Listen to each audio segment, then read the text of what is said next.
কেসে তাহলে জেনারেটর আনতে হবে।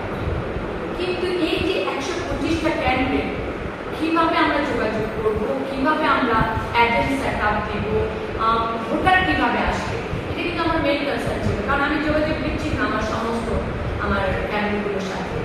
তো যাই হোক, পরে নির্বাচন অফিসার বলেন না নির্বাচন হবে একা। আমরা বিদ্যুৎ নাই, হ্যাঁ একা হবে, মানে উনি একটা হাসি দিয়ে ইউনের সাথে সাথে কথা বলার পরে উনি বললেন যে 12টার পরে বিদ্যুৎ আসবে। কারণ বলুন যে আসলে দেখেন আপনারা কিন্তু হাই রিস্কে, কারণ ফুলবাড়িয়ার প্রোফাইলে দেখা গেছে যে প্রিসাইডিং অফিসার পুলিং মারামারি, পুলিং অফিসার মারামারি, অনেক ঘটনা আগে আছে। তো উনি তখন বললেন যে না এবার হবে না, আর এরকম আমরা সতর্ক থাকবো। আমি বললাম যে আসলে নির্বাচন করাটা ঠিক হচ্ছে না। তো বের হয়ে আসলাম, আমি যে একটা দরখাস্ত লিখবো নির্বাচন বন্ধ করার জন্য, সেই কোনো ইয়ার খোলা ছিল না, কোনো আপনার কি বলে প্রিন্টিং অফিস বা টাইপ করার যে কিছু খোলা নেই। তো আমি যখন তখন বললাম যে কী করা যায়, তখন আমাদের সমস্ত পেপার প্রিন্টিং বাকি হয়েছে, ভোটার লিস্ট, এজেন্টের কাগজ সব। তো আমি কিছু লোক পাঠিয়ে দিলাম মাইনাস থেকে, তোমরা যেভাবে করো মানে নির্বাচন হবে, তখন কি আর করা। কাজে এই যে প্রাকৃতিক দুর্যোগকে আপনার ইগনোর করে, বিদ্যুৎ বিচ্ছিন্ন এটাকে ইগনোর করে, যাতায়াত ব্যবস্থার এই করুণ অবস্থাতে ইগনোর করে আসলে নির্বাচন কমিশন কিভাবে নির্বাচন করবে, এটা কিন্তু কোশ্চেন মার্ক। আপনাদের কাছে কোশ্চেন আসে না মাথায়? নির্বাচন আমি যেহেতু সবাই করছে, আমি কিন্তু সব জায়গায় এজেন্ট, অনেক জায়গায় আমার এজেন্ট দেখা গেল যে 9টার সময় বলবে যে আমাদের এজেন্ট নিচ্ছে, কেন নেবে না? প্রিসাইডিং অফিসার মোবাইল সবার বন্ধ। ফোন করলাম, আমার এজেন্ট যেখানে 10টা এজেন্ট দেওয়ার কথা, নিচে 5টা, কোথাও 8টা। আমার নিজ ইউনিয়নে আমি একটার সময় দেখতে পাই মধ্যবর্তী স্কুলে এজেন্ট একজন কম, একটা বুথ খালি। তখন আমি জিজ্ঞেস করলাম কেন বুথ খালি? বললো যে আসে না। প্রিসাইডিং অফিসার কাছে যাই দেখে আমার সিগনেচার করার ব্যাপার, 10টা এজেন্ট দেওয়ার কথা। আমি বললাম কি ইউআই টেলিটা নয়, আপনি কিন্তু মিথ্যা কথা বলছেন, কারণ আমার এজেন্ট 10 জন দেওয়া, ওরা এখানে থাকার কথা। তখন পুলিশ অফিসার আমাকে চ্যালেঞ্জ করলো, আপনি বইটি করছেন পরিবেশ নষ্ট। আমি শুনলাম পরিবেশ নষ্ট করছেন, আপনারা নির্বাচন করছেন কিভাবে? একটা বুথ খালি, ওই বুথে কিভাবে আমরা জানি না। আমি বিশ্বাস করবেন, আমি মেইন বিল্ডিং থেকে বের হয়ে ফিল্ডে আসতে পারিনি দেখি যে ম্যাজিস্ট্রেট উপস্থিত। আমাদের একটা বুথে আমার এজেন্ট নাই, কেন নাই? প্রিসাইডিং অফিসারকে জিজ্ঞেস করে। তারপরে ফাইন্ডিং হলো আমার এজেন্ট আসছে, প্রিসাইডিং অফিসার বসে লাগবে না, ওই মহিলা বাজারে খাবার টাবার খেয়ে উনি চলে গেছে। সো এরকম প্রত্যেকটা ক্যান্ডিডেট, 21টা ক্যান্ডিডেট বিভিন্ন জায়গায় এরকম ঘটনা ঘটছে। কিন্তু আমরা সেটা কিভাবে পাবো? আমি নিজে ফেসবুকে গেছি, যেখানে সচেতন, যেরকম নাম দেওয়ার একটা ক্যান্ডিডেট 2 নাম্বার ওয়ার্ড, কেন ওরা আমাকে জানালো আমাদের 2জন এজেন্ট দেওয়া নিচ্ছে না প্রিসাইডিং অফিসার। প্রিসাইডিং অফিসারের সাথে কথা বলে বললাম যে আপনি কেন আমার এজেন্ট নিচ্ছে না? উনি যেন একটা ক্যান্ডিডেট আমার এজেন্ট করে। সো এটা একটা সুপরিকল্পিত আমার কাছে মনে হয়েছে। আমি যেখানে এজেন্ট নিয়োগ দিয়ে দিচ্ছি, সেখানে প্রিসাইডিং অফিসাররা অনেকাংশে আমার এজেন্ট রাখে নেয়, বুথ খালি রাখছে। একটা বুথ খালি রাখা মানে কিন্তু 200 ভোট জ্বালানি করার।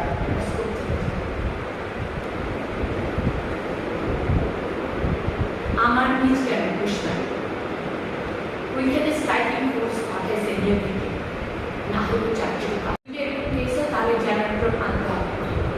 কিন্তু এই যে 125টা ক্যান্ডিডেট কিভাবে আমরা যোগাযোগ করব, কিভাবে আমরা এজেন্ট সেট আপ দেব, ভোটার কিভাবে আসবে, এটা কিন্তু আমার মেইন কনসার্ন ছিল। কারণ আমি যোগাযোগ দিচ্ছি না আমার ক্যান্ডিডেটগুলোর সাথে।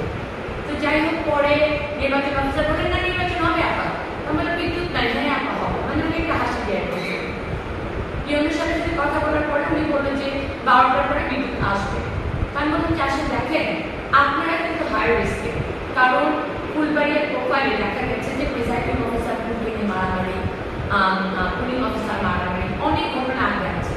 তো উনি তখন বললেন যে না এবার হবে না, আর এরকম আমরা সতর্ক থাকবো। আমি বললাম যে আসলে নির্বাচন করাটা ঠিক হচ্ছে না।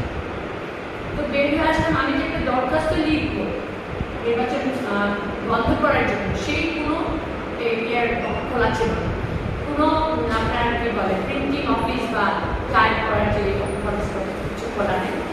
তো আমি যখন তখন বললাম যে কী করা যায়, তখন আমাদের সমস্ত পেপার প্রিন্টিং বাকি হয়েছে, ভোকাল লিস্ট, অ্যাজেন্টের কাগজ সব। তো আমি কিছু লোক পাঠিয়ে দিলাম মাইনাসে, তোমরা যেভাবে পড় মানে নির্বাচন হবে, তখন কি আর করা। কাজে এই যে প্রাকৃতিক দুর্যোগকে আপনার ইগনোর করে, বিদ্যুৎ বিচ্ছিন্ন এটাকে ইগনোর করে, যাতায়াত ব্যবস্থার এই করুণ অবস্থাতে ইগনোর করে আসলে নির্বাচন কমিশন কিভাবে নির্বাচন করবে, এটা কিন্তু কোশ্চেন মার্ক। আপনাদের কাছে কোশ্চেন আসে না মাথায়? নির্বাচন আমি যেহেতু সবাই করছে, আমি কিন্তু সব জায়গায় অ্যাজেন্ট, অনেক জায়গায় আমার অ্যাজেন্ট দেখা গেল যে একটা সময় বলবে যে আমাদের অ্যাজেন্ট নিচ্ছে, কেন নেবে না? প্রেজারিং অফিসার মোবাইল সবার বন্ধ। ফোন করলাম, আমার অ্যাজেন্ট যেখানে 10টা অ্যাজেন্ট যাওয়ার কথা, নিচে 5টা, কোথাও 8টা। আমার নিজ ইউনিয়নে আমি একটার সময় দেখতে পারি মধ্যবর্তী স্কুলে অ্যাজেন্ট একজন কম, একটা বুথ খালি। তখন আমি জিজ্ঞেস করলাম কেন বুথ খালি? বললো যে আসে না। প্রেজাইডিং অফিসার কাছে যাই দেখে আমার সিগনেচার করা পেপার 10টা অ্যাজেন্ট যাওয়ার কথা। আমি বললাম ইউ আর টেলিং দ্য লাই, আপনি কিন্তু মিথ্যা কথা বলছেন, কারণ আমার অ্যাজেন্ট 10 জন যাওয়া, ওরা এখানে থাকার কথা। তখন পুলিশ অফিসার আমাকে চ্যালেঞ্জ করলো, আপনার বইটি করছেন পরিবেশ নষ্ট, আমি শুনলাম পরিবেশ নষ্ট করছেন, আপনারা নির্বাচন করছেন কিভাবে? একটা বুথ খালি, ওই বুথে কি হবে আমরা জানি না। আমি বিশ্বাস করবেন, আমি মেইন বিল্ডিং থেকে বের হয়ে ফিরে আসতে পারিনি ডেপুটি ম্যাজিস্ট্রেট উপস্থিত। আমাদের একটা বুথে আমার অ্যাজেন্ট নাই, কেন নাই? প্রেজাইডিং অফিসারকে জিজ্ঞেস করা। তারপরে ফাইন্ডিং হলো আমার অ্যাজেন্ট আসছে, প্রেজাইডিং অফিসার বসে লাগবে না, ওই মহিলা বাজারে খাবার খেয়ে উনি চলে গেছে। সো এরকম প্রত্যেকটা ক্যান্ডিডেট 21টা ক্যান্ডিডেট বিভিন্ন জায়গায় এরকম ঘটনা ঘটছে, কিন্তু আমরা সেটা কিভাবে পাবো? আমি নিজে ফিজিক্যালি যেখানে সচেতন, যেরকম নাম দেওয়ার একটা ক্যান্ডিডেট 2 নাম্বার ওয়ার্ডে, কেন ওরা আমাকে জানে না আমাদের 2জন এজেন্ট দেওয়া নিচ্ছে না প্রেজাইডিং অফিসার। প্রেজাইডিং অফিসারের সাথে কথা বলে বললাম যে আপনি কেন আমার এজেন্ট নিচ্ছেন না? উনি যেন একটা ক্যান্ডিডেট আমার এজেন্ট করে। সো এটা একটা সুপরিকল্পিত আমার কাছে মনে হয়েছে। আমি যেখানে এজেন্ট নিয়োগ দিয়ে দিচ্ছি, সেখানে প্রিজাইডিং অফিসাররা অনেকাংশে আমার এজেন্ট রাখে নেয়, বুথ খালি রাখছে। একটা বুথ খালি রাখা মানে কিন্তু 200 ভোট জ্বালানি করার।